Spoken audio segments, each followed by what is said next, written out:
everybody. Hey.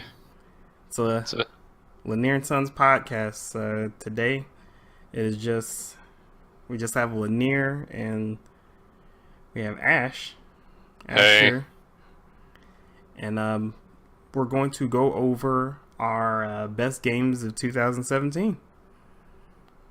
So It's been an exciting year for video games. it really has. It really has. It's been a good year for sure. So. Yeah. But so what we'll do is I'll go through my list, and Ash will go through his list, and we'll as we name games, we'll explain why they're in that position. But it won't be too long of a video today, I would say. So it won't be an hour and a half of us just talking about our games. But we'll go ahead and get started. Ash, you want to go first? Sure. My top 5 games are a little bit boring, but I enjoyed all of them as I played them throughout the year. Just a fair warning, 3 of them are Final Fantasy games. So I am a fan, but here we go. I'll start with the really easy one, and that's Final Fantasy XIV Stormblood. I mean, what an expansion! Like they didn't do too much in the way of like new features with the game and stuff, but they overhauled the battle system. The story that they wrote for the expansion was great. The new areas are super beautiful. There's a lot to do, a lot to explore, a lot of new stuff, and it was just a rock solid expansion that only got better with the first patch back in October. It was great. Like I enjoyed the expansion quite a bit. I would agree. I was there with you on that journey. So Yeah, I think part of it helps too that we managed to get a house in the new housing district, Shirogane. I think if we hadn't, this would have been my worst game of the year. Yeah. just the house is what would have caused it to be just the worst game of the year. Just easy, No Man's Sky. Oh yeah, just... a lot of people didn't manage to make it happen, and somehow we did. So yeah, no, it would have been No Man's Sky 2017. Disappointment. Nice. Nice. Yeah.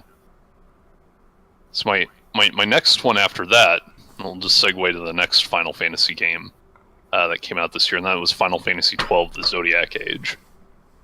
I'm not kidding when I say that that's like maybe the best remaster I've ever played.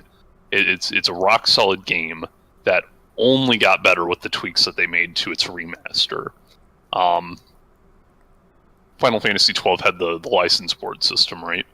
Where in addition to leveling up, you earned ability points that you could spend on like different upgrades that would unlock like new weapons and armor licenses that would allow you to use that stuff when you found them out in the field.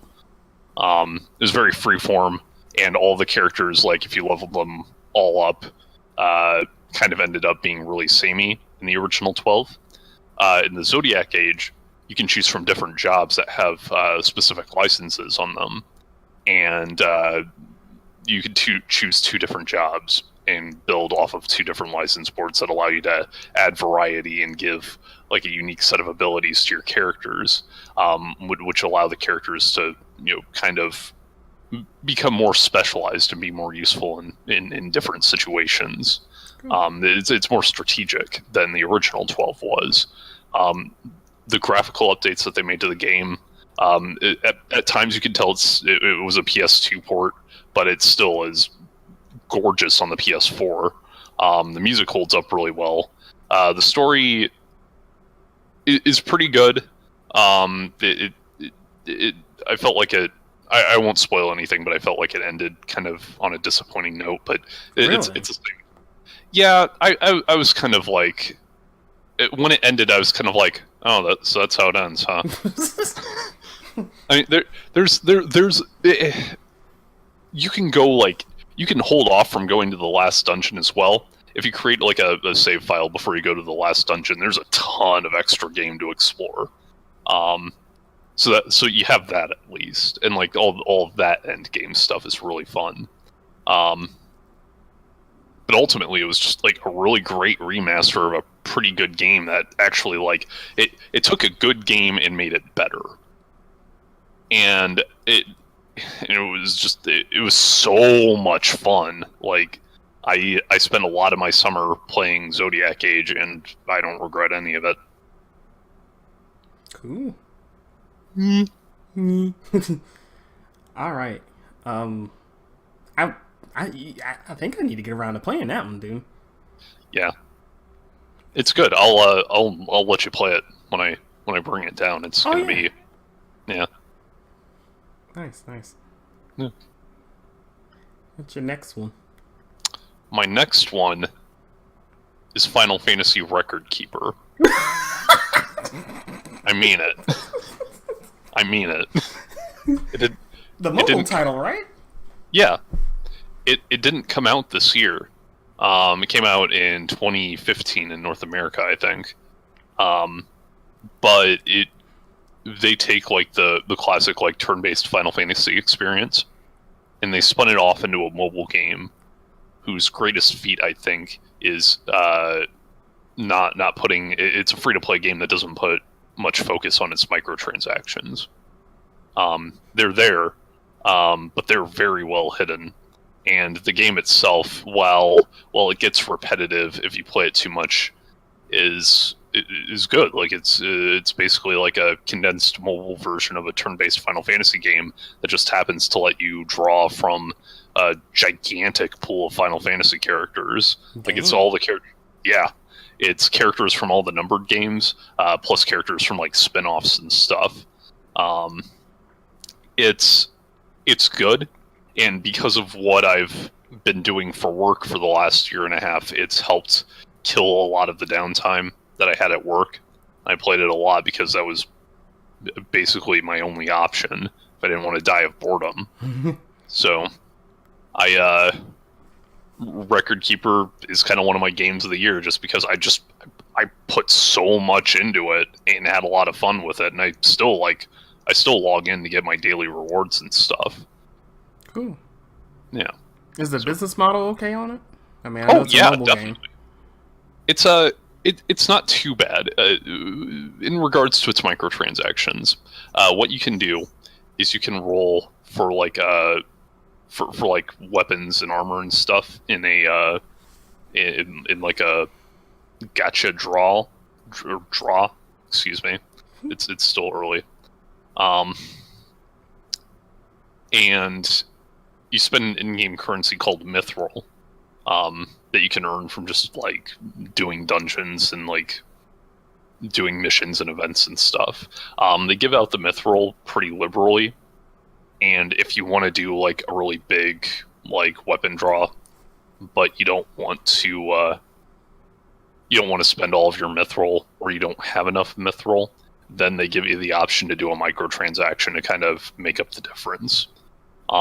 They can get a little bit pricey, because it's a Square Enix game. It's a Square Enix mobile game. Yeah.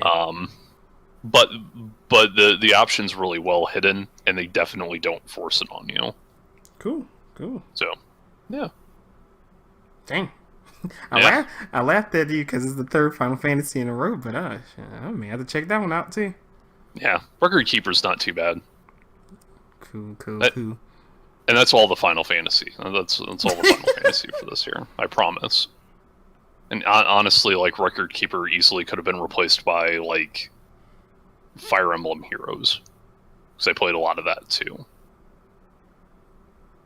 My next game on the list, Zelda Breath of the Wild. I know it's getting a lot of accolades like around like different gaming publications and stuff, but Breath of the Wild is that good. It's not just a good Zelda game; it's a damn good game.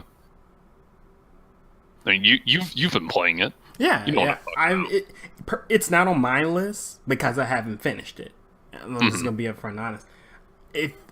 I see the potential there, and I'm sure the more and more I play it, it's going to just explode. You don't win Game of the Year for nothing, you know? Yeah. It's a surprisingly expansive game. It's one of the few open world games that I've played where going like off the beaten path tends to yield something interesting. Like there were plenty of times where I just kind of broke off and just started like hunting down temples and stuff, and or the shrines, excuse me. And like I would just follow just a trail of shrines. I'd find one, I'd go in there, I'd complete the puzzle, get the reward, and then come out and just start scoping for the next one. And that was fun in and of itself. So it's just like following a succession of puzzle boxes. But then like I would discover weird stuff that I just wasn't expecting along the way. And I think one of the most memorable moments for me in the game was when I was trying to get to a tower, and along the way I kept running into the Zora. And little did I realize that the game was subtly guiding me towards the Zora village. Really? And it was gradually taking me to my first divine beast without me even realizing that. Like I just kind of found myself there, and I was like, oh, this is the story. This is the actual game's story. Like it just took me here somehow. Like it didn't hold my hand at all. I just followed the breadcrumbs because I noticed something interesting was going on, and like far too often games don't let you do that. Like they hold your hand really tightly. They push you in a certain direction. Yeah, Zelda does that a little bit, but not anywhere close to as much as old Zelda games do. And in Breath of the Wild, man, it's just like there's so much variety in like environment, and while the activities themselves are mostly like there's a lot of repetition in the game.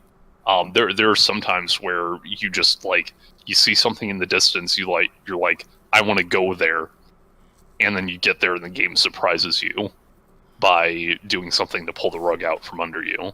Like it's I don't want to spoil a thing about that game's open world, because there were a few moments where I was just like, holy crap, like I wasn't expecting this here, you know.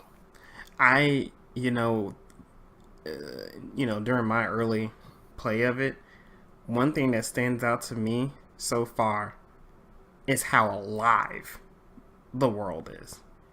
Oh yeah. For being in the wilderness and stuff like that, when you're on the road, you see people on horses. You see folks riding past you. You have the goblins that jump out at you. You have animals on the road. It's like it really just I haven't seen an open world in that setting that alive before. And they got it on the Switch somehow. Jeez, man. Switch crazy. Switch can't run WWE, but man, they'll kill some Zelda. Oh yeah. So for sure. So Zelda might be my game of the year too, or it would be if it weren't for the last game on my list, which was Persona 5.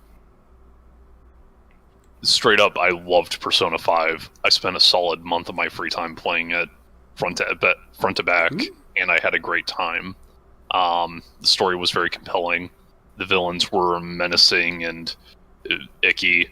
The characters were all a blast to hang out with. Even some of the ones you wouldn't expect to be, like one of your confidants in the game. One of the social links is I forget his name, the politician guy, who teaches you negotiation skills for battle. Well, you just kind of spoiled it for me. I haven't gotten him yet, but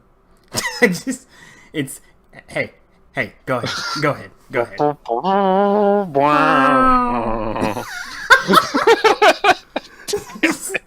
I'm sorry. I keep spoiling stuff for you. I'm so sorry. It's okay. Y'all destroyed me with Zelda the other night, though. I wanted to kill y'all.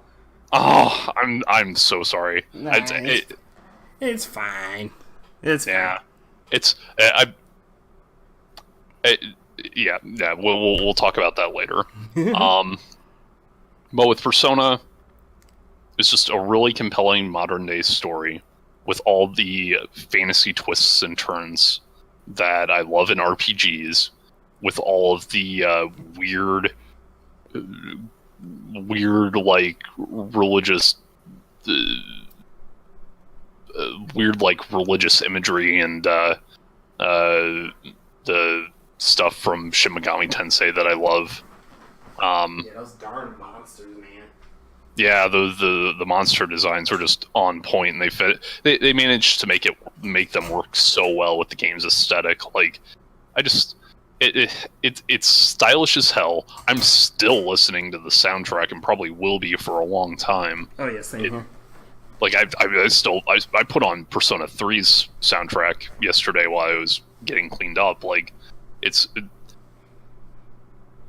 you like role playing games, you are doing yourself a disservice to not play Persona 5. I'd agree. I 100% agree.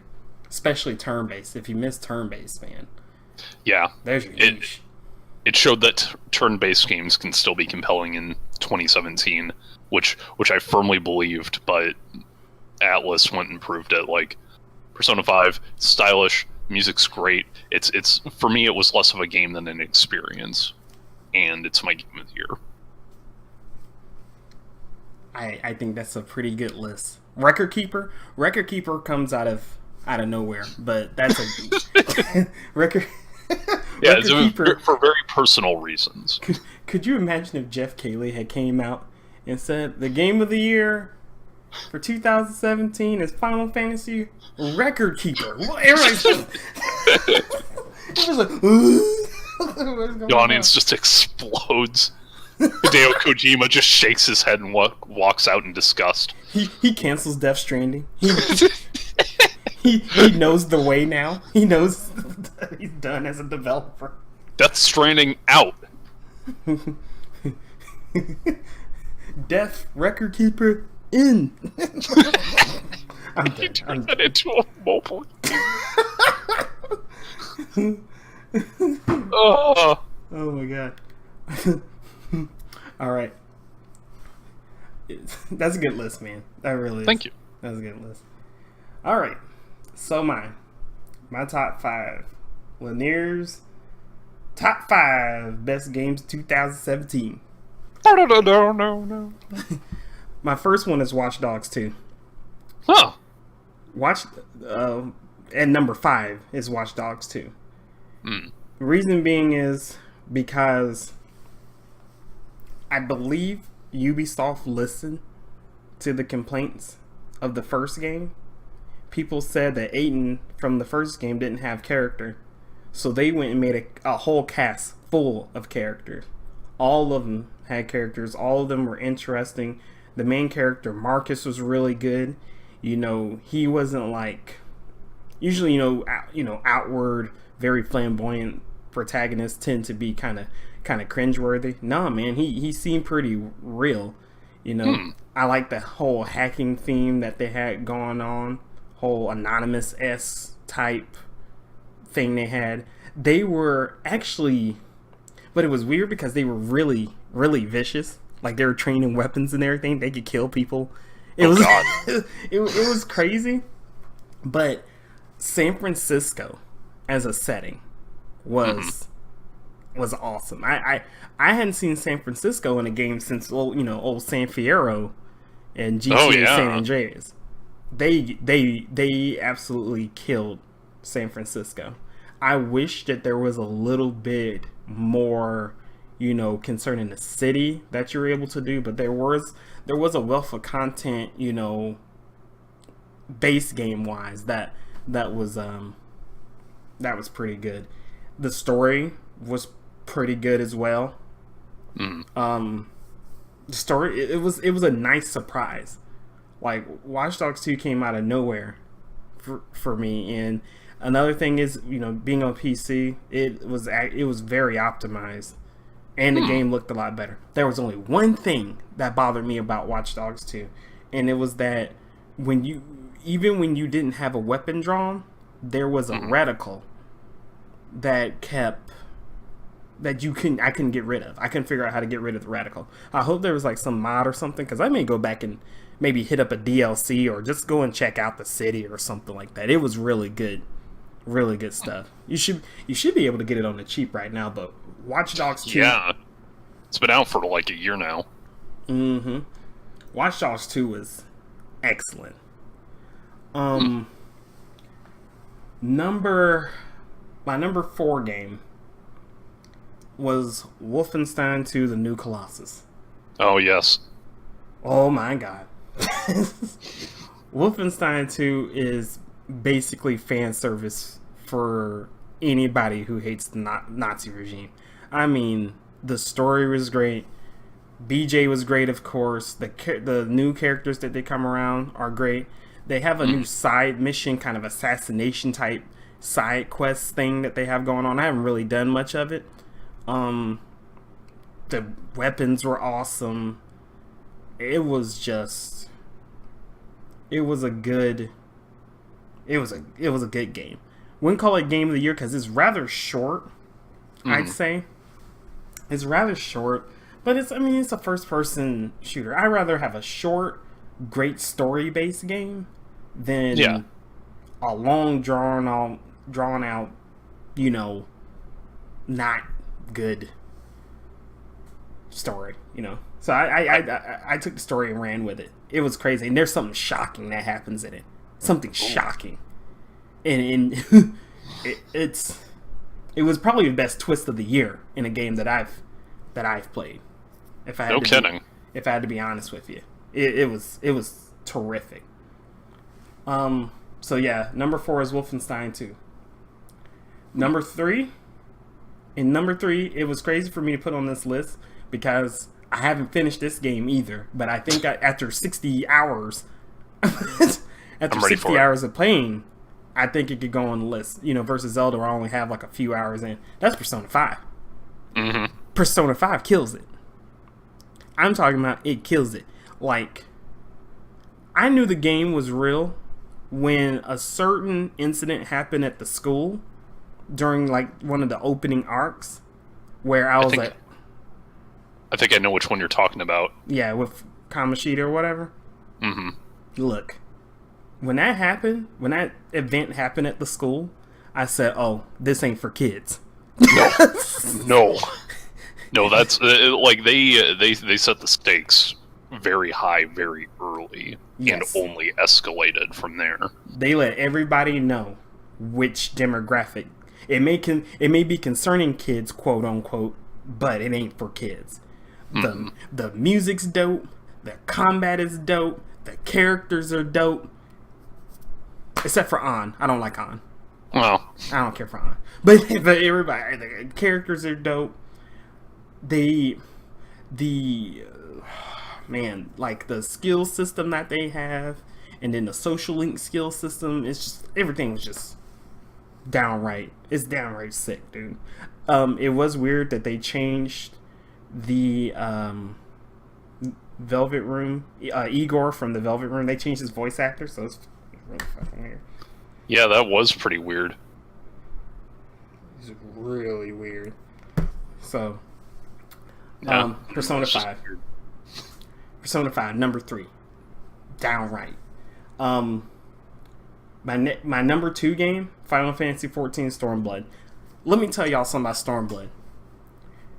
Let's take the music, let's take the graphics, let's take the gameplay away. Final Fantasy XIV Stormblood has a story that I've never experienced in MMO. In MMO, usually the story in MMO never matters to me. But Stormblood's story has me reading a lore book. Okay? It has me wanting to know more about what's going down. Because the story is just, it's brilliant. It is beautifully written. Congratulations to Yoshi P and everybody who worked on Final Fantasy XIV Stormblood. Dude, it would be shocking if Stormblood doesn't take the crown away from World of Warcraft here in the coming days and be the number 1 MMO in the world. Yeah, I'd be shocked. I think they'll have to. From what it looks like, they're planning on parsing out like the patch content. Uh, it looks like they're planning on spreading it out a little bit more. So they'll do like a big patch on like their number of patches. Like 4.2 is going to be a big patch, but then they're going to like kind of drip feed in more content between that and 4.3. I think that's going to help a lot. That's good. That's maybe a little bit too inside baseball for this one though. Yeah. For the person who doesn't know what's going on. But... Yeah. One thing I want to mention too is that we're talking about going to Final Fantasy Fan Fest next year in Vegas, the 14 Fan Fest. I just forgot where I was going with that. Oh God. Come meet the Lanier and Sons in Vegas. Hey. Yeah, Lanier and Sons live at Vegas. The game has a great community on top. Well, a pretty good community. Mm-hmm. On top of like the great story and stuff, and I think like the community around the game as much as the game itself really cemented the game for me this year. And I know you and I talk about the community a lot too. Yeah, it's how we met Saucy Seal. Mm-hmm. How we met him. So. Hey, want to join RFC? Yeah, sure. 6 months later. Okay, so what I'm about to say, if this doesn't make you want to play Final Fantasy XIV Stormblood, don't know what is. When I was playing World of Warcraft, I got a divorce. Okay, I got a divorce. My wife was cheating on me on the game with a Night Elf warrior or whatever. She tried to go get a plane ticket to go see the Night Elf or whatever else, and then try to get a round trip to come back. I said, nah, you got to get out of here. On Final Fantasy XIV Stormblood, I met best friends. I met best friend. Friendship is the only way in Final Fantasy. Oh yeah, nice. all right. So Final Fantasy XIV Stormblood, man, just the story above all else, it got me, and it's memorable. It just very memorable, and it's still going on, and it's just a good game. We could have our own podcast about Final Fantasy XIV as a whole, and I'm sure we will here soon. But I'm sorry to interrupt again. Do you mind if I take this opportunity to announce a potential project I might work on next year? Sure, go ahead. I've been wanting to take the Encyclopedia Eorzea and do some short videos highlighting parts of the book that I find interesting. That's the lore book for anyone who doesn't know. Yeah. So I've wanted to do a short series on Final Fantasy XIV lore. I brought the encyclopedia to work yesterday to read while I was on lunch, and a white person came to me and said, "That's the whitest thing I've ever seen." So I'm like, oh. What's that say about me?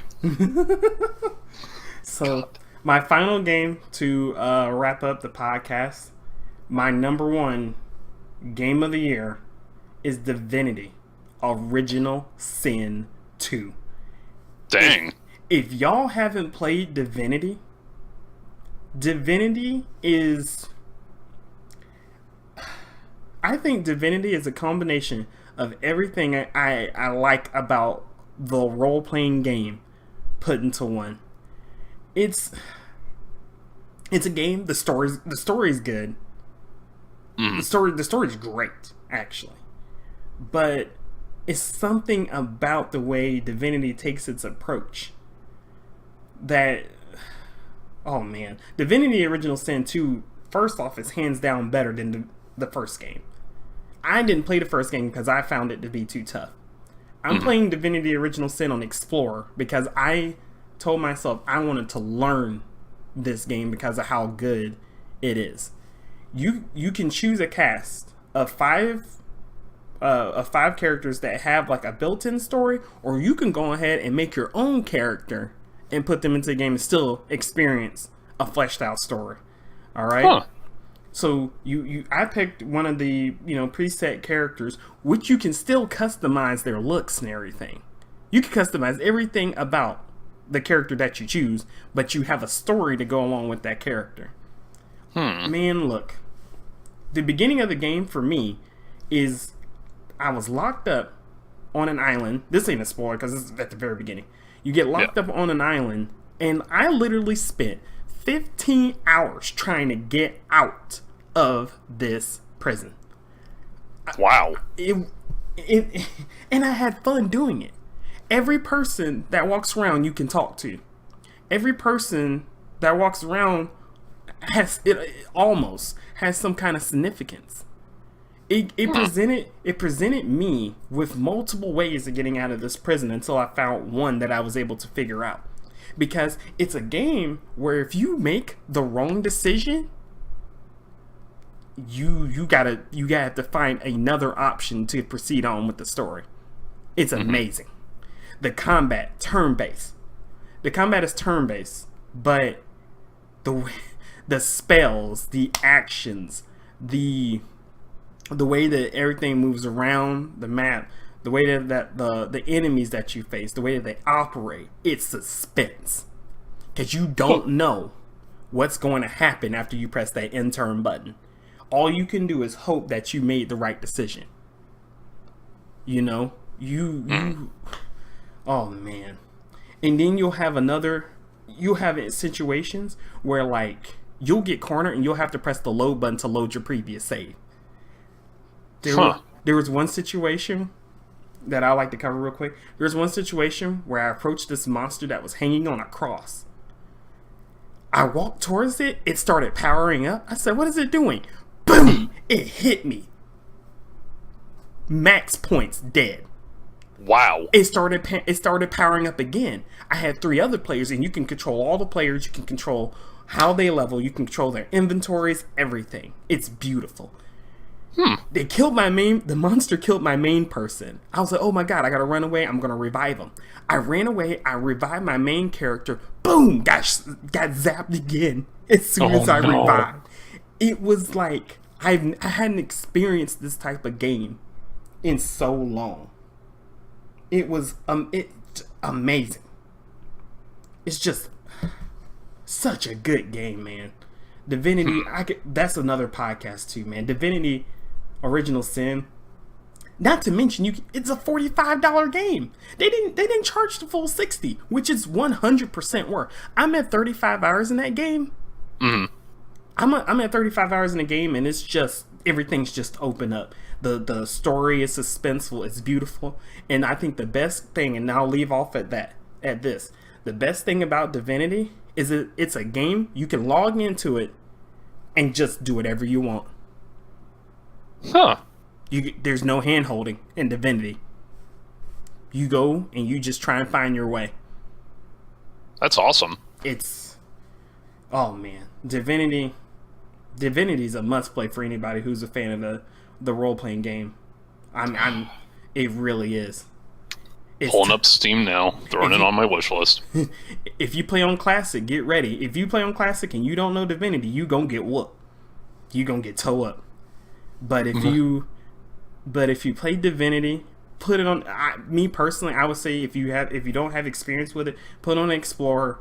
Enjoy the story. Enjoy, learn the mechanics. Learn how to build your characters, and then the sky's the limit, man. Beautiful game. My game of the year. But yeah, wonderful. Yeah. We will go ahead and wrap up this video. The next video that we'll be working on is our worst disappointments of the year. Oh no. For 2017. So hopefully we'll get to have Saucy Sill involved with that one, and it should be a good time. Yeah. Hey, really quick, do we want to do our honorable mentions really fast as well? I'm actually kind of we're running out of time. I gotcha. Okie doke. So. I'll just say mine really quick. PlayerUnknown's Battlegrounds, a lot of fun. It's full PC launches today, so that should be something. Hopefully they get that sucker optimized. Yeah, no kidding. That's another podcast too, man. That's another podcast too. But all right. You got anything else, Tori? Nope. That's my games of the year. All right. That was Lanier & Sons podcast with our game of the year. Best games of 2017. Excuse me. Lanier and Sons out.